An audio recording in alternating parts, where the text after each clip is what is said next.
because this feast doesn't often occur on a Sunday, we don't often hear that passage of the Gospel read.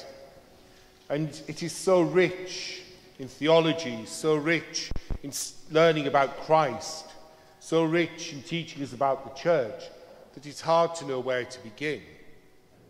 We could look at the theology of Christ being the Lord himself, coming into his temple. We could look at the symbolism of the light, bringing light into a darkened world. We could look at Mary's reaction, pondering all these things in her heart, knowing her son will have to suffer and die, and knowing that she too will have to suffer. Or we can look perhaps at the reactions of Simeon and of Anna.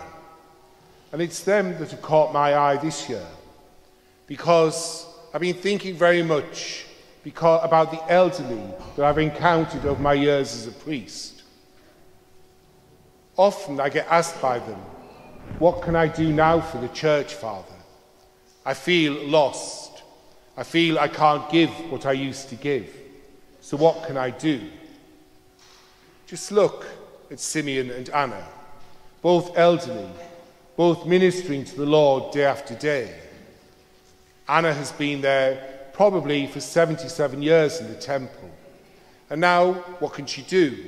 You can imagine her having cleaned the temple, having set things up, lit candles, all the things that the ladies of the parish do. But now all she can do is fast and pray.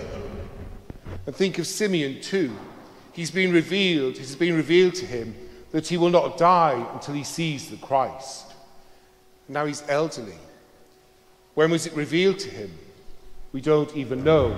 Perhaps as a young man. So how has he kept the faith? How has he kept going, thinking, I will see the Messiah? He's an example for us of persistence in faith and persistence in prayer. Because we are very easy to give up. We think our prayers haven't been answered. And so we begin to lose faith. Or we begin to doubt. Simeon hasn't done that.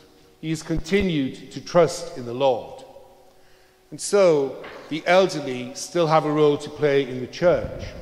And I remember when St. John Paul II was dying, and he was still very poorly with Parkinson's, and yet he used to insist that he still did his audience with the people every Wednesday.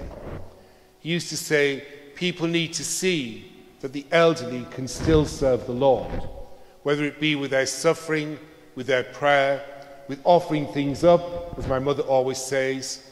We can serve the Lord.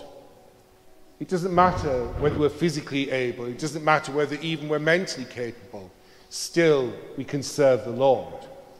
And I'm always aware when I go around to take communion to the elderly and they say, I want to do more. It's very hard to get them to stop being a Martha and to become a Mary instead. They need to listen to the voice of the Lord. But at different times in our lives, each of us can learn from Simeon and from Anna. Because there are times when we simply don't know what to do for the best. And what we can do for the best is to continue to trust, continue to pray, and continue to have faith.